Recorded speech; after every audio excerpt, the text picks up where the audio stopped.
All Hello, right. everybody. This is Mark Rupert, and joining me today is Patrick Flynn. This is the first of our series of Secrets of a Successful 48. And today we're talking about Saturdays. Patrick is a filmmaker, playwright, and podcaster. And welcome to our first podcast, Patrick. Great. Thanks, Mark. It's wonderful to be here. You're a longtime 48-hour filmmaker. Can you tell us when you did your first one and how many you've done so far? Well, I started in 2006, and in the last 14 years, I've made 13 48-hour films. Congratulations. Thank you. It's been lovely, as I've told you, and I've told other people. I think it's a great program. It's a great project, and I've learned so much doing it about how to work quickly and efficiently and still make something that looks like you took the regular amount of time to make. You had all the time in the world to make it. Right. And so it's a lot of fun. Great. So today we're going to talk about how to have a successful Saturday. Obviously, Saturday is the big production day for most of our 48-hour filmmakers. How do you prepare to have a good Saturday? The big one for me is picking a location. I know not everybody works this way, but I like to pick where I'm going to shoot and arrange it and make sure that we have it and make sure it's close to the metro, there's good parking, there's a place to put the actors, there's a place to put the food. It's a place where we can kind of work all day. And when people aren't working, they have a place to be. It's quiet. It's, has a good indoor and a good outdoor. And it's just something that can make everything a little bit easier. If you set up your location, you get your location release signed before you even start, which is because people don't work on weekends. So like if you're in an office, you need to get that done on before Friday. And it also helps you write because you know where you're going to be. And since you know where you're going to be, you can write a script that fits the location restrictions that you have, which makes things a lot easier. And the other thing you can do before you get started is figure out what you're going to eat, which seems like a small thing, but really makes Saturday move smoothly if you have your breakfast, lunch, dinner, and snacks all ready to go before you even set foot in there. Because I've seen 48 hours go down real fast when around 11:45 somebody goes, so what are we doing for lunch? And then that's an hour of your day gone. Sure. Trying to get everyone to agree on what you're having for lunch. I ask everybody, are there any vegetarians, any dietary restrictions? And then we just load up with food, and it's just there. Yeah. So those are some stuff you can do in advance. Right. I can remember the one time I did a 48, which was the very first 48, spending the Thursday or Friday morning making sandwiches for Saturday so that we were well prepared. It's not a day to get gourmet. Just whatever gets you through and is in your budget. That's the right answer. Yeah. And plenty of caffeine, right? Yes, plenty of caffeine and also plenty of snacks. And when I say snacks, I mean fruit. Go out and get fruit and vegetables go get a tray of each from the grocery store and just load up your craft services that way. And everyone will appreciate it. That it's not just junk. So what else? Anything on Friday that prepares you for a successful Saturday? Big thing we do on Friday night after the script is finished is figure out what the shooting schedule is going to be in a very rough way. I don't write out a whole shooting schedule, but I go in very basic terms. This is the biggest set piece of the movie. We should shoot that early in the day. Maybe not first, but early. Make sure we get that. And then these are scenes we can leave till the end of the day in case we run out of time or in case there's problems, because we can cut them or they can only be done in one take. They're organizing the script that way. And then the other thing is figuring out how early in the morning to start. I'm a very early riser. I will start at 5 if you let me, but that's not most people. So I generally have the crew come at 7 and the actors come at 8.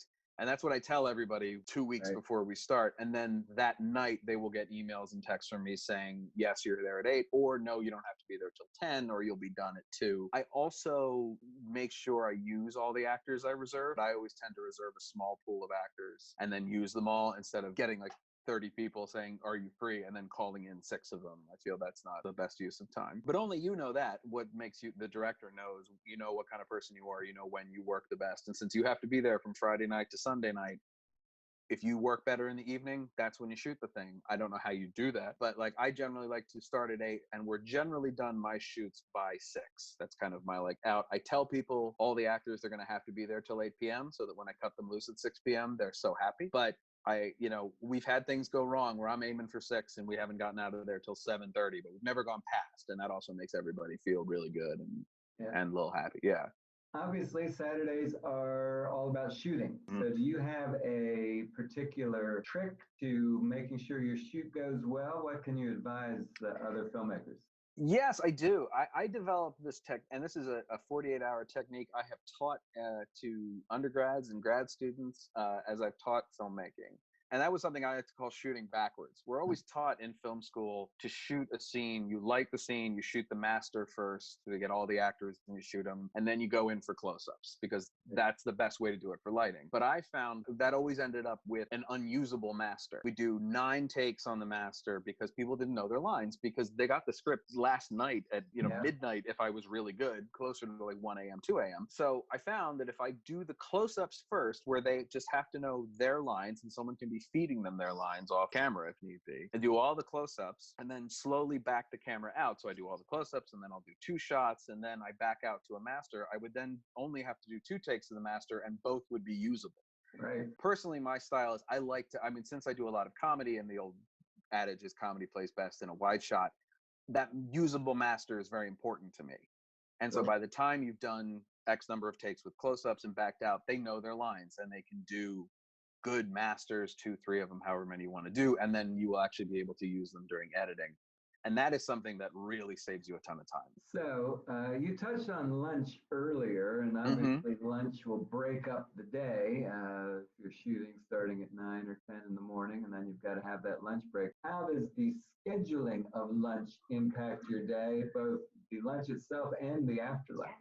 So I like to have lunch be a late break in the day, not a midpoint, because the other thing that happens once lunch is over is that the energy completely plummets, and there is no real way around that. Everybody's kind of slower after lunch. So I also like to have things scheduled right after lunch that are very, very easy.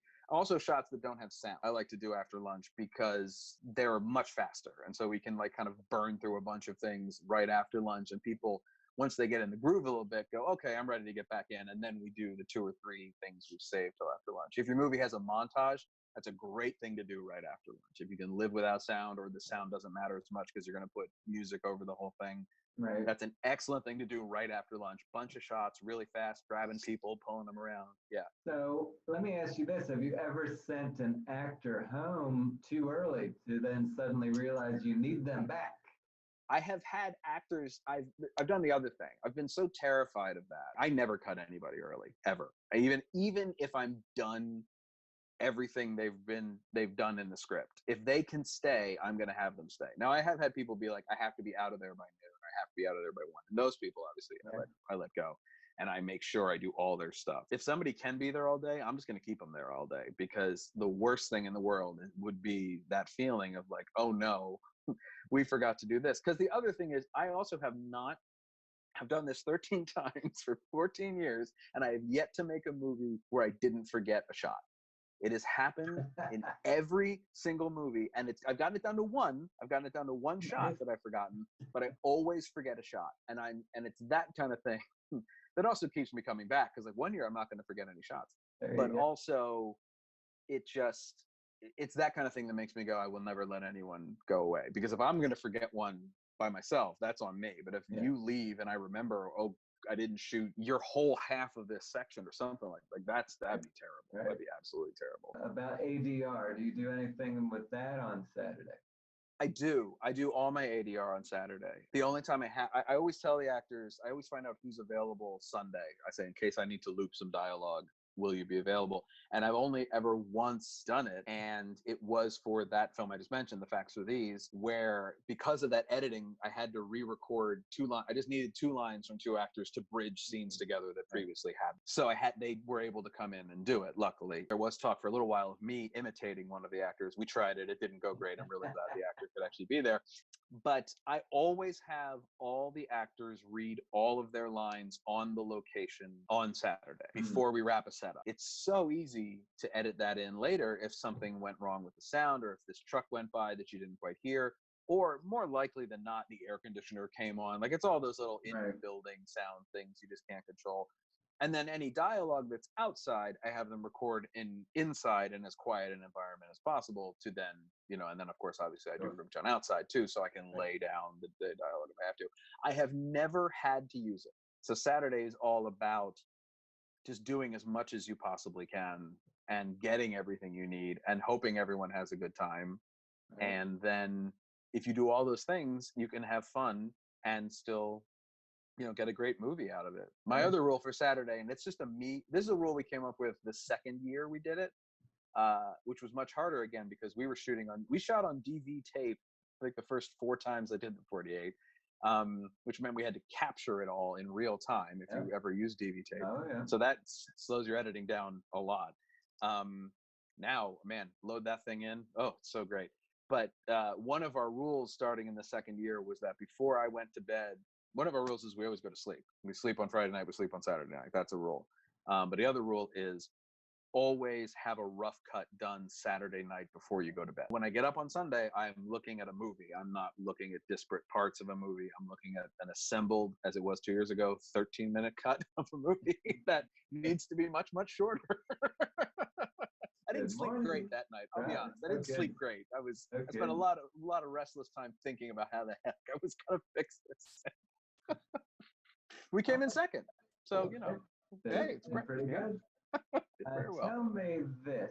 There is something over the years I've heard a lot of, which is called 48-hour serendipity. One instance where something just out of the blue, just kind of it all came together, especially maybe when you thought it wasn't going to work at all. Can you think of any specific examples of that affected you? Oh, that's a good question. Let me tell you about one of the very first ones. The team in the very first 48 hours in Washington, D.C., they had their location all scoped out, all set to go, and they arrived there and the location was locked or they got kicked out, but they had no place to go. So they went over to a cemetery and shot adjacent to the cemetery, totally changed the basic idea of their script and came out with the best film that year.